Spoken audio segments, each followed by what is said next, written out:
So, Brochachos, this is Van here at Quest for Four. It's a new series where I just review trending and popular decks on dreamborn.ink. Um, just let's get into it. Um, Blurple the number one is a very popular deck.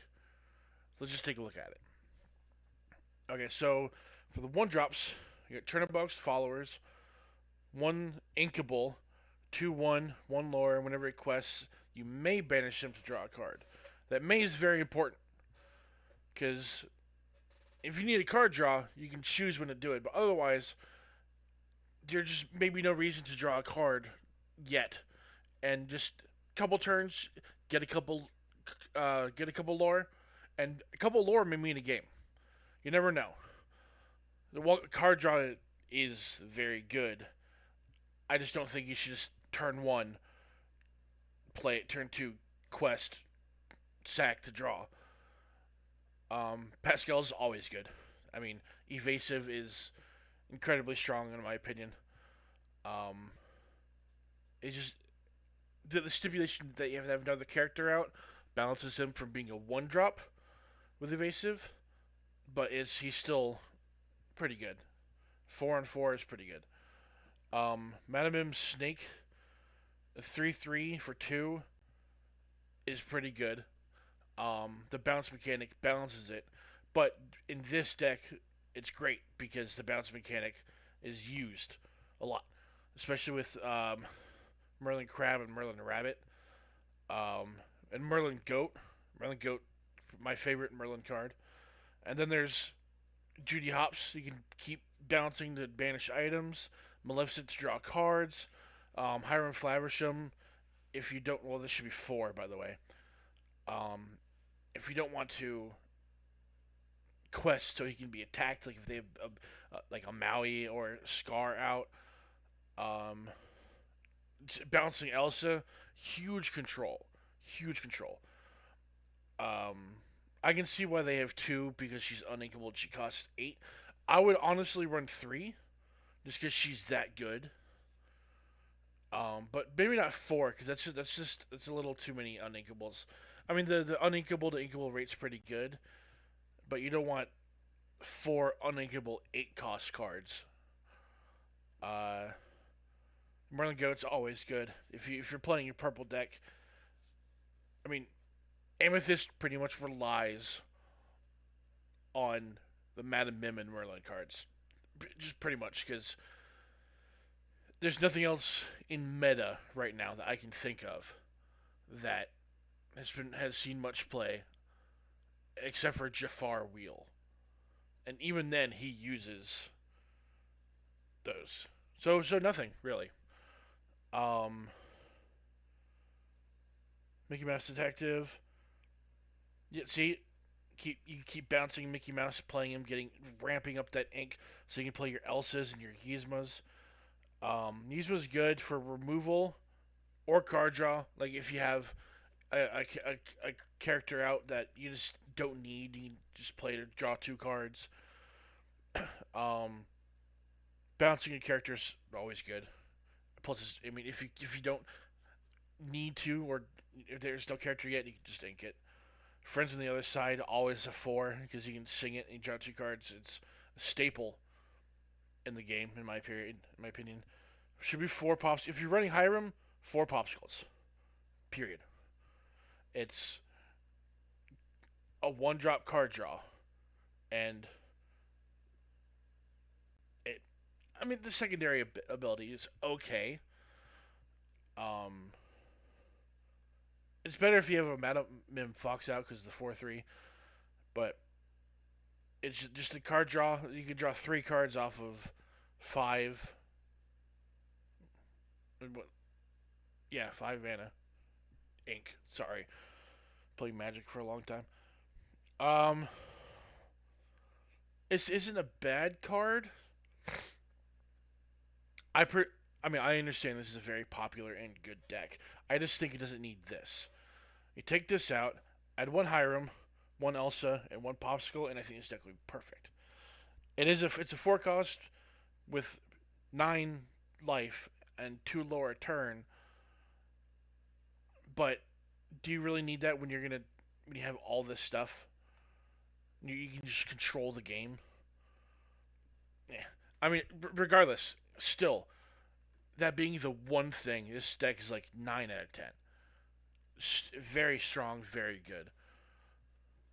All right, let's take a look at another one. Uh, Boofasa. I've heard of this one. I've never actually looked at it. It's expensive. Woo. um. Okay, so Mulan only good if you have damage removal, which you do, but at the same time, it's only like you have to have 2 cards to make this card good. You know what I mean? Queen Hearts is great. A 2/2 with a rush for 2 is pretty good. Um, hmm. I don't know how to feel about him. He's uninkable, which is already, negative. You can tap them, pay 2 less for the next character you play this turn, which is huge. 2 ink is not small. 2 ink can change a game. And it's either you attack for 2, and most likely live because he has a big butt. Tap for 1 lore, which, lore is lore, but it's only 1. Or you can tap to bring out a bigger creature for less. So, I can. Not a bad card, but let's just take a look at the rest of the deck, see how it fits. Hmm. 4 damage. So you 2/2 for 3 with 2 lore. With, I mean, if you can tap him to get this out for 1, that's friggin' great. It's huge. A 2/2 for 2 for 1 that can go up to a 2/6. That's okay. I can see the Gaston's appeal now. Good card. Its character is banished. You may reveal the top card of your deck. If it's a character card, you can play the character for free, and they play enter exerted. I mean, yeah. I mean, it's great. Maui's great. If you're playing red, you should play Maui. Madame Medusa, same thing. Chernobog. I mean, a one of, because he costs 10. Well, he costs 10. That's alright. Oh, excuse me.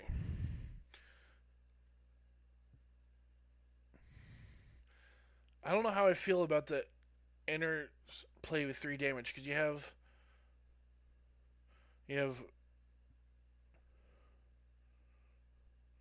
okay, Super Goof, staple. Red staple, 100%. You're going to see this in 100% of red decks you play against. Calling it. Guaranteed. Super Goof is amazing. 4 inkable, 2/4, 1 lore, rush. When he challenges another character, gain 2 lore. That's important. When he challenges, he doesn't have to banish. He just challenges. It triggers on the tap. Like, that's amazing.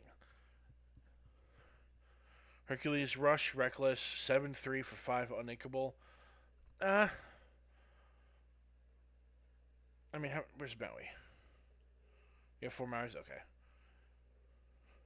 They Tremaine, I think you should have 4. Take out the Herculeses, put 2 more Lady Tremaines there. It's just straight up removal with decent stats and lore. Okay. When you play this character, if you use shift the player, gets through this turn.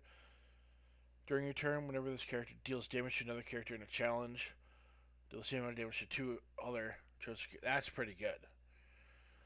Um, so the shift ability makes her straight shooter ability viable.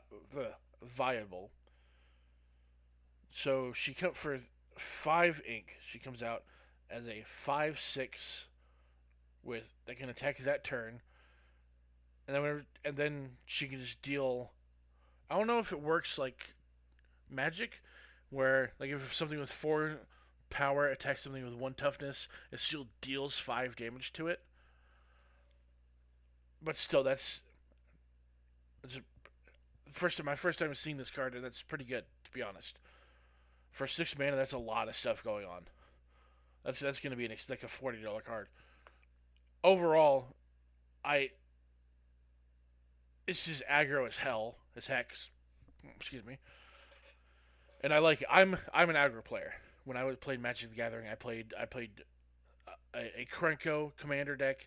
If anyone knows what that means, if anyone who plays Magic, they know what that means, and they hate me already for it. And I like just my favorite deck I ever played was a red win by turn 4 deck when it was the second Ravnica block and um Innistrad. Like it win by turn 4. It was great. So this deck actually kind of appeals to me. Uh, I might actually try this deck out. This deck is another 9 out of 10. The only thing I would change is take out the two Herculeses. I get that he has a Russian Reckless, but you already have so much strong stuff. Like you don't really need that. You have Maui's. He costs one less. I mean, he costs the same amount, but is inkable, and he has a bigger butt, more to life. Yeah, take out the two Hercules, add Leadership Remains, and it'd be 10 out of 10 in my opinion. So that's this episode of Deck Review for Quest for Four. Let me know what you think. Like, comment, subscribe, and you might win a pack. If I don't know if it's gonna be Inklands or Ursula's Return. What day is it? It is Tuesday. Probably Ursula's Return, to be honest. Yeah, so I'll see y'all next episode.